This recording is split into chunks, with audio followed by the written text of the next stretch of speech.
to hang up and hustle the other feeling. I'm sorry, I feel no attraction and now that it's been.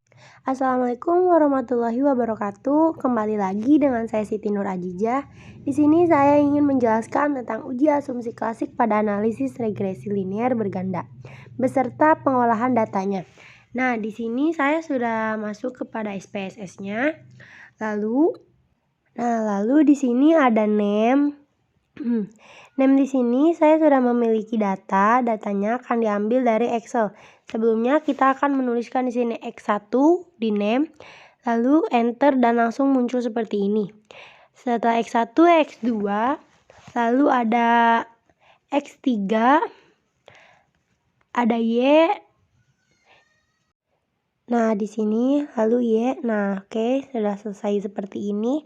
Lalu kita ubah measure-nya menjadi scale ya.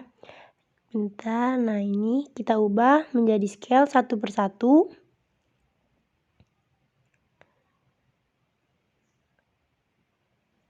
Setelah diubah seperti ini, kita ambil data di Excel. Ini saya sudah mempunyai datanya ya di Excel.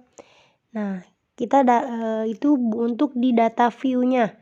Nah, kita blok dulu bagian nomor ininya semuanya. Nah, oke, kalau sudah diblok kita copy. Nah, lalu kita pindahkan ke SPSS tadi di bagian data view-nya di X1. Nah, kita langsung paste aja di sini. Lalu akan muncul data-datanya. Nah, kita paste. Nah, oke, datanya sudah muncul seperti ini. Seperti yang di Excel, lalu kita ubah di sini. Nah, di sini kita klik analis, lalu ada regression. Setelah itu pencet yang klik linear ya itu. Nah, oke, tunggu sebentar. Akan muncul seperti ini. Jika telah muncul seperti ini, nah di sini ada X1, X2 dan X3 dan Y. Tapi yang kita akan pindahkan itu hanya X1, X2 dan X3. Nah, kita blok aja. Bentar. Nah, lalu kita pindahkan di bawah sini ada. Nah, setelah dipindahkan seperti itu, yang Y ini kita klik dan kita pindahkan ke dependent ya, maaf. Oke, setelah itu, nah setelah dipindahkan seperti ini, yang dependent tuh hanya Y dan independent tuh yang bagian X semua, X1, X2 dan X3. Lalu kita pencet yang plot. Nah, setelah kita memencet plot, isi kolom yang X dan Y itu seperti ini. Untuk Y kita tulis yang side. Nah, itu untuk Y. Dan untuk yang X itu Z-paired. Nah, itu ya. Oke, sudah dipindahkan, kita klik histogram dan normality. Nah, itu dipencet semua, diklik lalu continue. Setelah continue kita klik OK, lalu kita tunggu sebentar dan hasil analisis grafiknya akan muncul. Ini membutuhkan waktu, tunggu sebentar.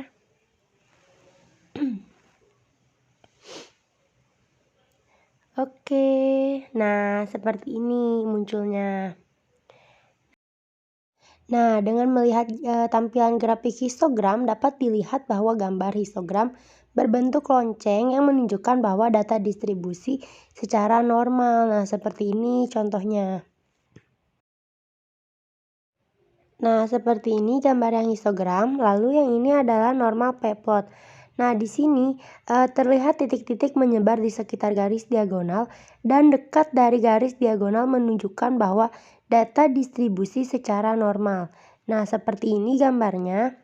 Lalu setelah itu kita akan uji statistik dengan cara.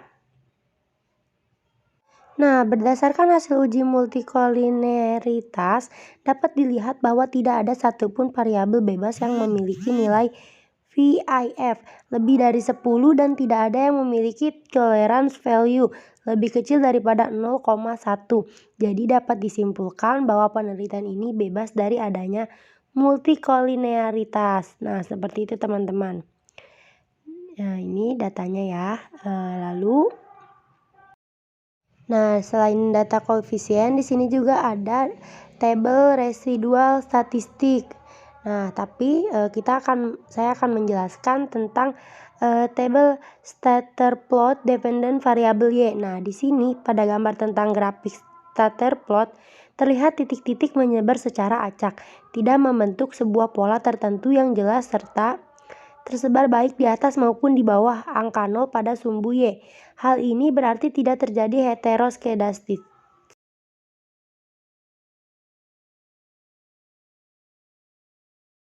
Nah, di sini juga ada tabel model Sumari. Di sini hasil uji Durbin-Watson pada tabel 15 menunjukkan nilai DW sebesar 1,715. Nilai tabel DW untuk jumlah sampel 100 sama dengan N dengan jumlah variabel independen 2, K2 sama dengan 2 dan signifikansi 5% akan diperoleh nilai DU sama dengan 1,703. Nilai DW sebesar 1,715 lebih besar daripada DU sama dengan 1,703 dan nilai DW 1,715 lebih kecil daripada 4 diambil DU 2,297 maksud saya.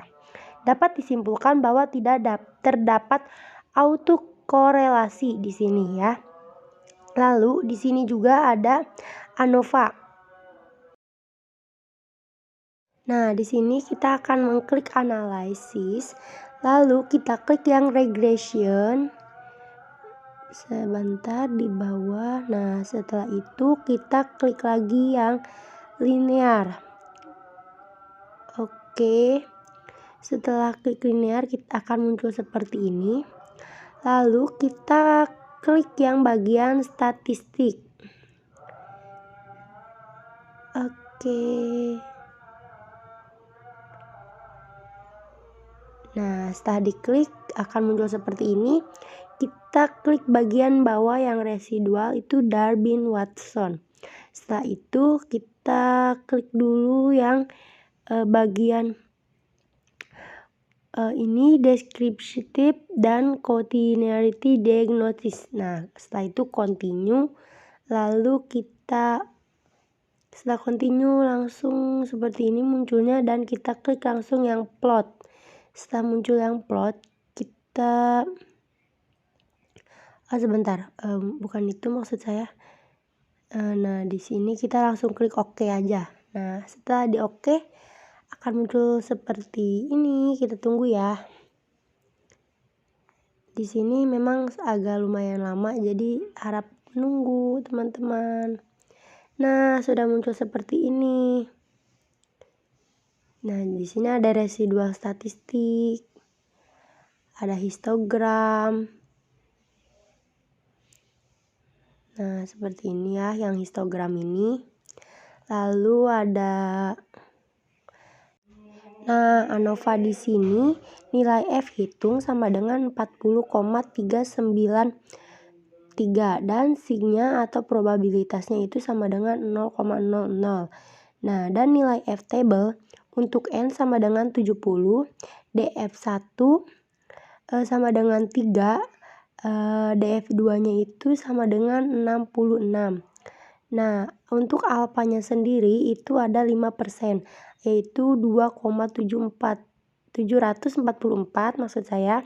Maka nilai F hitung itu 1,003 lebih besar daripada F table, yaitu 2,744 dan probabilitas sama dengan 0. Lebih kecil daripada 0,05. Jadi hipotesis 4 penerapan e-filing, tingkat pemahaman perpajakan dan kesadaran wajib pajak berpengaruh positif secara bersama-sama terhadap kepatuhan wajib pajak di KPP. Pratama Yogyakarta diterima. Nah, setelah itu di sini juga ada confident di sini nilai T hitung variabel X1 sama dengan 1,003 dan signaturnya probabilitas yaitu 0,320 dengan nilai koefisien sama dengan 0,052. Nilai T-table untuk N sama dengan 70, DF di sini sama dengan 70 dikurang 3 sama dengan 67, dengan alfa sama dengan 5% adalah 1,966, maka nilai T hitung sama dengan 1,003. Lebih kecil daripada T-table sama dengan 1,966 dan probabilitas 0,320 lebih besar daripada 0,15.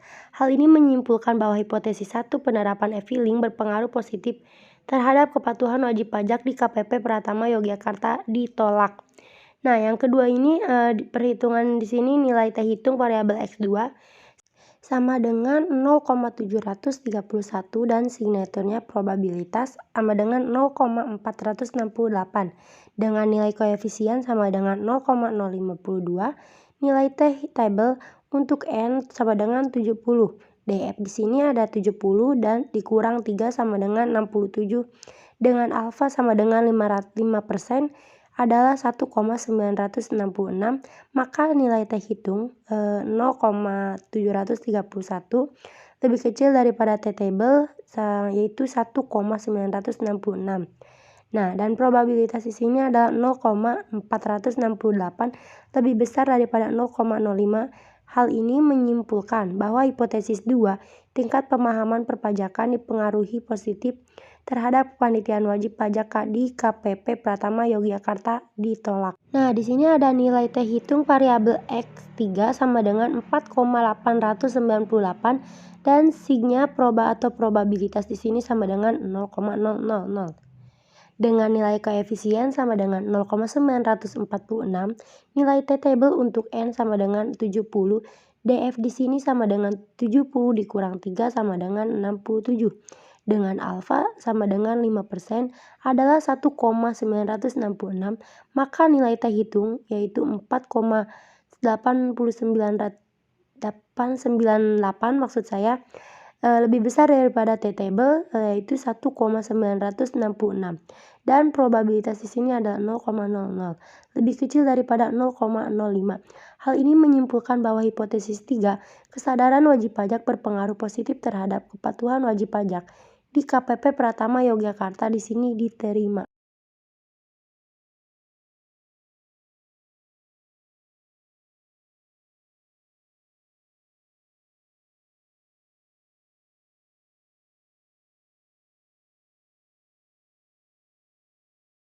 Nah, selanjutnya di sini yaitu ada modal sumari. Besarnya adjusted R2 sama dengan 0,631.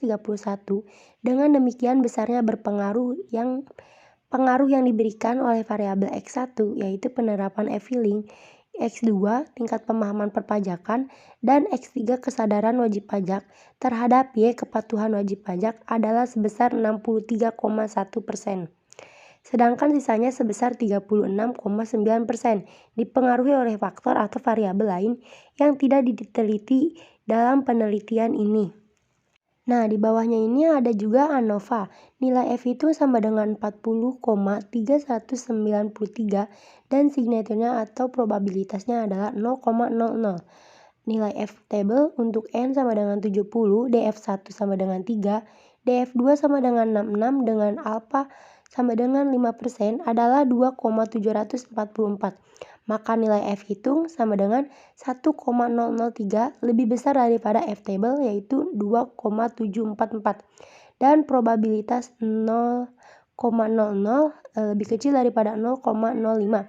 Jadi hipotesis 4 penerapan e-filing tingkat pemahaman perpajakan dan kesadaran wajib pajak berpengaruh positif terhadap bersama-sama terhadap kepatuhan wajib pajak di KPP Pratama Yogyakarta diterima. Nah, mungkin kali ini cukup sekian dari saya, kurang lebihnya mohon maaf. Wassalamualaikum warahmatullahi wabarakatuh. Sorry, I feel no attraction and now that it's been a bit. 'Cause I've been so long, so